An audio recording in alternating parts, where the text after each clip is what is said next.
嚟中港城唔係買名牌，唔係搭船，而係嚟睇家私啊！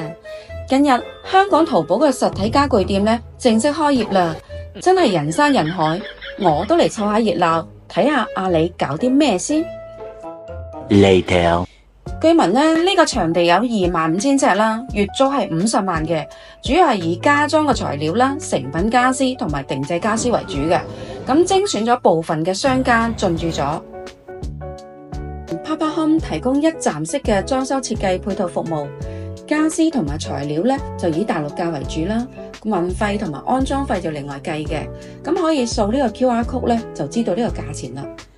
至於定製家私呢，同本土嘅價錢係差唔多啦。咁由2500蚊尺到4900蚊一尺不等嘅。咁主要有3個品牌：布凡空間啦、好來克同埋金牌嘅。據聞呢，馬來西亞呢就開咗第一間啦，而香港呢就係第2間嘅。咁如果呢種模式運行得唔錯嘅話呢，就會陸續喺其他城市都會開㗎。